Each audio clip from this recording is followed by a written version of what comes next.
Question: where do you get your TTRPG news from? I don't know. There's this one dude on Twitter, I guess. Yeah, precisely. There isn't a good centralized place for it. Let's fix that. Hi there everyone, my name is Fondu. I run this channel called Dice and Easy, where I give you Foundry VTT tutorials and tricks, TTRPG industry news, and daily TTRPG memes as YouTube shorts. So if you're interested in that, hit that subscribe button down there. What I was talking about there earlier is a project called Tabletop News. It's a project that aims to bring you weekly video coverage of news covering tabletop role-playing games, board games, card games, tournaments, streaming, and entertainment. The aim of this project is to consolidate, that's consolidation, all of the different news that you see around the tabletop industry into one centralized place, because that's sorely missing at the moment. They're currently running a Kickstarter for this project, and I just want to emphasize this is not a sponsored deal. I am not sponsored by them. I'm just talking about this project because I think it's cool, and I think it can have a really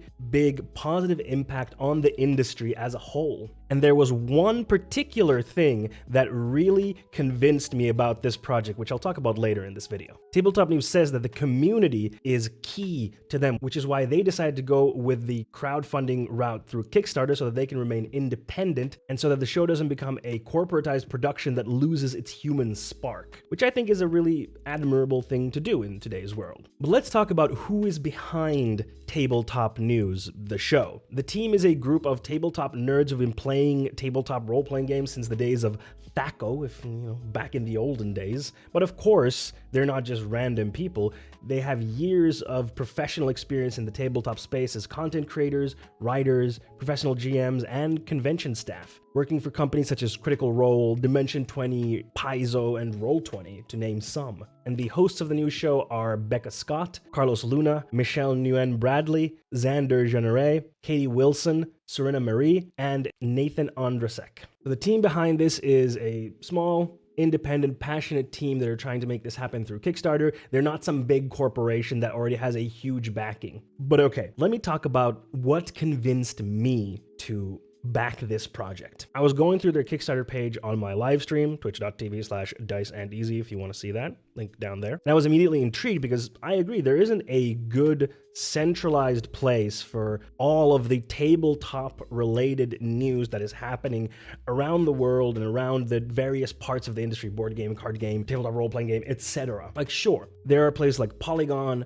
IO9, Dice Tower, etc. who all do great work, but they have their own specific focus that focuses on a particular aspect of the tabletop industry, but doesn't cover it as a whole, which is a little bit weird if you think that the tabletop industry is a multi-billion-dollar industry and we don't have this centralized place, and we should. But I had one major concern going through the Kickstarter. It says on their Kickstarter page that they're looking to raise $150,000 for 10 weekly run episodes, but looking through the page, I didn't see anything beyond that. So I just thought to myself, okay, what about after? How is that going to be funded? As I couldn't see any clear funding plans for beyond the 10 episodes, I was afraid that I would back the show, it would run the 10 episodes, and then it would fizzle out, which I really didn't want to happen. But that's when something unexpected happened, because one of the Tabletop News crew members actually appeared in my Twitch chat as I was going through their Kickstarter page, to my surprise, and told me that there would be a live AMA starting shortly where I could ask this very question about funding, which was a perfect coincidence. I didn't plan that, it just happened, and I jumped into the AMA that happened shortly thereafter,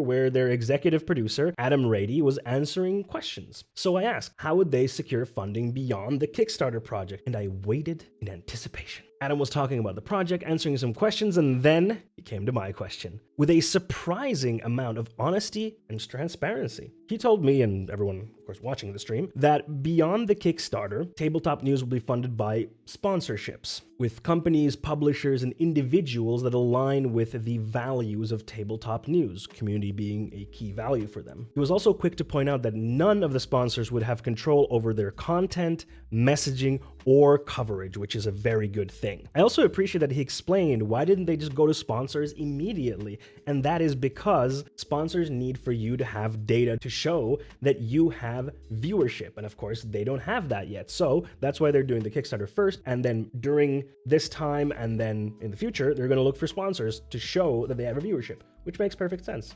Overall, the AMA was great. Adam was unafraid to answer questions with openness and honesty, which shows to me that they truly do care about the community aspect. I know, Kickstarter campaigns can feel dubious, and I'm sure there's some of you out there that have been burned by a Kickstarter project that never materialized or it didn't end up being what was promised, so I completely understand any hesitance towards Kickstarter campaigns. Now, I personally was convinced by their idea, their track record, their values, their business plan, and most importantly, their openness and honesty when communicating with the community. If you're interested in this project and would like to back it, or just want to look into it more before deciding, the link to their Kickstarter is below in the description box. Just head on over there, and hey, tell them Fondue sent you from Dice and Easy. They have a variety of pledge levels, starting from $10 and going all the way up to $10,000. I know probably most of you are not going to go for that, but starting from $10, you decide what you feel comfortable giving them, if anything. What do you think about this idea for a kind of centralized news show in the tabletop industry? Write your comments down there in the comment box below. I would love to hear your thoughts